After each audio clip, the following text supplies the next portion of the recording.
In this video, I'm going to reveal how poor sleep for any reason can raise your risk of developing cancer. Stick to the end and I'll tell you which cancers are the most common for men and women in obstructive sleep apnea. Hi, I'm Dr. Stephen Park, and I'm an ENT surgeon and sleep medicine doctor. I'm also the author of the Amazon best-selling book, Sleep Interrupted. A physician reveals the #1 reason why so many of us are sick and tired. You probably never thought about the link between poor sleep and cancer, but I'm here to tell you that it's real. I'm going to go over the evidence that's out there for the link between cancer and insomnia, shift work, and sleep apnea. If you or your loved one has cancer, or if you want to lower your chances of getting cancer, then this video is for you. And I'll also reveal what my mother-in-law did to cure my father-in-law's terminal stage 4 metastatic stomach cancer. If you like this type of information, please support my channel by subscribing and clicking on the notification bell and leave your questions or comments below. Also, please share this video. This will help more people find this information through the algorithm. First, let me explain what cancer is, and this will be a very high-level overview along with my take on sleep apnea, stress, and cancer. Let's start with the mitochondria, which are the small organs inside all the cells of your body that use glucose to make ATP, which is your basic energy source. If you use oxygen to make ATP from glucose, that's called respiration. This is the main energy-producing pathway your body uses, which produces carbon dioxide, water, and 36 ATP molecules. The process of creating energy without oxygen is called fermentation, like what yeast does for bread or beer. This pathway is not as efficient, creating only 2 ATPs for every glucose molecule. Now, how does all this relate to cancer? On the historical note, Dr. Otto Warburg was a German physiologist and physician who found that cancer cells can turn glucose into lactate and ATP without oxygen. This is called the Warburg effect, which earned him the Nobel Prize in 1931.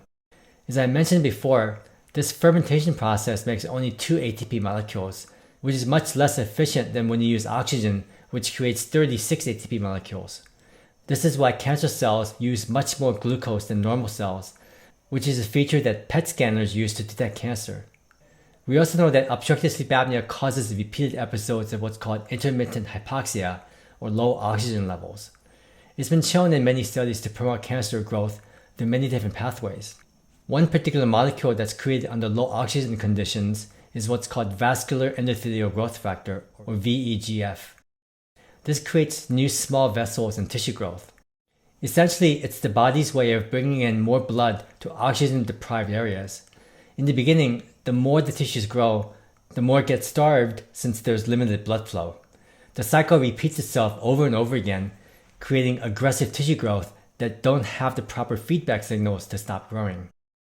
We also know that cancer cells suck up more and more glucose, and one of the ways of doing this is to create insulin resistance. And this isn't surprising since glucose goes up with insulin resistance.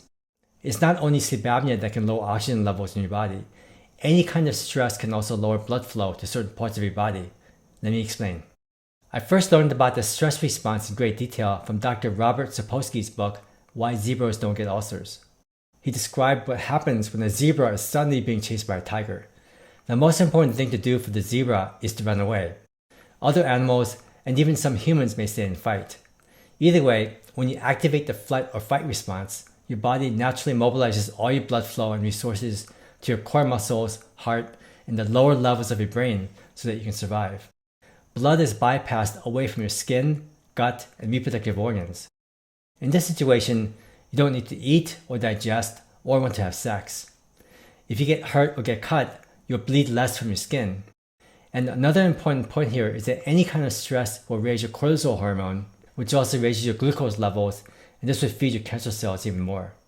One great example I remember reading about that illustrates this concept is a journalist's account of a Civil War soldier who suffered a serious abdominal blast wound. The writer could clearly see the intestines. When the soldier was comfortable or eating, he would see that the bowels were writhing and moving around, pink and healthy looking. But whenever he underwent a painful procedure, the intestines were dark and dusty and not moving at all. I also saw this situation personally while I was a surgical intern.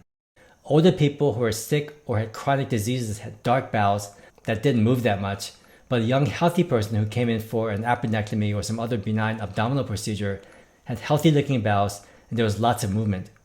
As you can imagine, a stressful event can shut down blood flow to the gut within seconds. It's not only blood flow that changes quickly, but your entire nervous system and endocrine systems will change quickly as well. This is why you're not hungry or you can't digest very well if you're angry or upset about something. Chronic anxiety can also cause stress as well. In life or death situations like what I just described, the flight or fight response will save your life. But in modern society, it's unlikely you'll come across a tiger or any major life-threatening danger in general. But what we do face every day are mild chronic stresses, such as someone honking their car horn from behind you, or someone else that made a snide or insulting remark. Oftentimes, the stress is not just physical, but more emotional or psychological. So whether you're stressed due to sleep deprivation, relational problems, financial issues, or chronic anxiety, certain areas of your body will be deprived of blood flow and nutrients, leading to lack of blood flow to the tissues that I mentioned before. I also need to add that blood from your higher brain areas are diverted to the lower brain areas that prepares you to fight or run. Along with this comes lots of inflammation as well. So what's the evidence for the risk of cancer for insomnia, shift work, and obstructive sleep apnea? This systematic review and meta-analysis in the Journal of Sleep Research looked at over 500,000 subjects and found over 7,000 cancer events. What they found overall was that there was a 24% increased risk of cancer for people with insomnia versus those without insomnia. And this risk was much more significant in women. And in the Journal of Women's Health, researchers found that women with insomnia who were not using sleep pills had a 43% higher risk of breast cancer than controls. You can make a strong argument that being unable to sleep well causes a lot of stress and anxiety. And for shift work, there are a lot more studies showing a strong association with increased cancer rates. I won't go into all the details since there's so many, except to say that the World Health Organization's International Agency for Research in Cancer in 2019 stated that shift work is classified as a probable human carcinogen, which is in Group 2A. This is the same category as glyphosate and lead. The most common cancer was breast cancer in premenopausal women, and maybe a slightly higher risk of prostate cancer in men. I'll also add that there have been several studies showing lower melatonin levels in women with breast cancer, and as a result, melatonin is being studied as an anti-cancer agent. This makes sense since the secretion of your sleep hormone melatonin is disrupted in shift workers, and you're also losing out on the benefits of sunlight and near-infrared light that creates melatonin from your body's mitochondria, which acts as a powerful antioxidant. You can find more information about this in my widely popular video, Melatonin's Surprising Health Benefit, not related to sleep. And for untreated sleep apnea, there are lots of studies that show a much higher risk of cancer. This systematic review and meta-analysis found a 53% higher risk of cancer in people with sleep apnea. In another large Spanish study, the most common cancers seen in people with sleep apnea were colon, prostate, lung, and breast cancers. And the more severe the sleep apnea, the higher the risk of cancer. All these studies controlled for other risk factors that also cause cancer. And here's a scary study looking at the risk of cancer in younger adults under 45 with severe sleep apnea. They were followed for almost 6 years. They had a 3.7 times increased risk of developing cancer. That's a 370% higher risk. The most common types of cancer were prostate, blood or hematological, bladder, colorectal, and breast. I know all this can sound scary, but the good news is that for the most part, obstructive sleep apnea is treatable. You also have to realize that there are other reasons for increasing your risk of cancer, such as your genes, toxins, pollution, and obesity. Sleep apnea is only one of many risk factors for cancer in general. However, optimal sleep is an important part of staying healthy as well as preventing cancer. And here's one observation I had when looking at the types of cancers in general for both men and women. For women, you commonly see breast, colon, or uterine cancers. For men, it's colon, prostate, or bladder cancer. Notice that these are all either digestive or reproductive organs. Think back to the tiger analogy I mentioned earlier, or with modern life, where our lives are filled with chronic stress and anxiety. If your mind and body are in a constant state of stress, it will preferentially shunt or divert blood flow and energy away from your digestive and reproductive organs, as well as from your skin, hands, and feet. And chronically low oxygen levels can predispose to cancer. In fact, in one of the cancer and sleep apnea studies I mentioned before, they also saw a much higher risk of skin cancer. This is why it's so important to address any stresses that you have in your life. Your body doesn't care where stress comes from. As I mentioned before, stress can come from physical danger, toxins, medical illnesses, as well as relational, emotional, or psychological disturbances. And especially when dealing with past life traumatic experiences. This is why counseling or coaching can be very helpful. I'm sure you've heard about someone being given a terminal cancer diagnosis with only 3 months to live, who travels to a remote place in the mountains to relax and meditate, and eventually becomes cancer-free.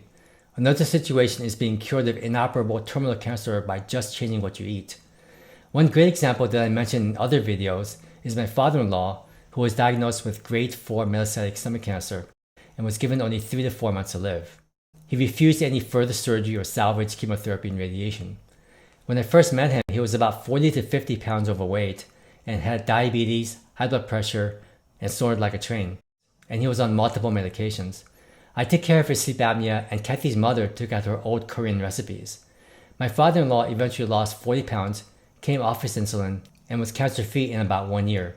He also came off all his medications. He then went on to live another healthy 10 years until his cancer came back after a major stressful event in his life. Notice that my father-in-law had a combination of obesity, diabetes, high blood pressure, and sleep apnea. This is the end stage of what we now know as metabolic syndrome. They're all connected.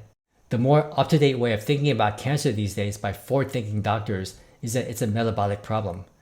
This is why it's so important to not only take your sleep problems seriously, but also radically change over to a healthy diet, exercise regularly, and get lots more sun exposure, and also to remove toxins from your food and environment, and do whatever you can to reduce stress. Yes, relaxation and breathing exercises can definitely help, but start with better breathing and better sleep habits first. This will not only improve your sleep quality and your overall state of health, but your stress levels will also go down dramatically. One practical application of this concept is to learn and apply what's called the relaxing breath.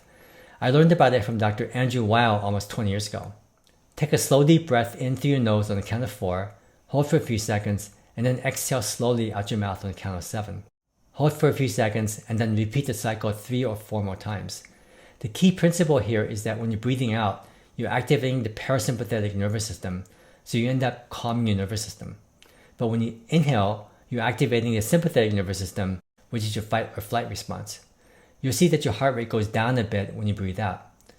Do this on a regular basis 3 or 4 times every day, in between activities or transitions, or when you're waiting for something. Definitely the first thing when you wake up and just before bedtime. It can even warm cold hands by relaxing the blood vessels and increasing blood flow. And finally, if you want to find out how negative emotions can predict cancer survival, take a look at Dr. Bernie Siegel's classic book, Love, Medicine, and Miracles. As you can see, it's never one tip, hack, food, vitamin, exercise, gene, pill, or surgery that's going to prevent you from getting cancer or cure your current cancer. It's a total lifestyle change with good habits and a healthy mindset. This is something I'm going to talk about a lot more in future videos. I hope you found this video helpful. If you haven't done so already, please subscribe and click the notification bell so that you don't miss out on future videos. To find out more on what you can do to raise your energy levels and also to lower your risk of heart disease and cancer, click above here to find out more.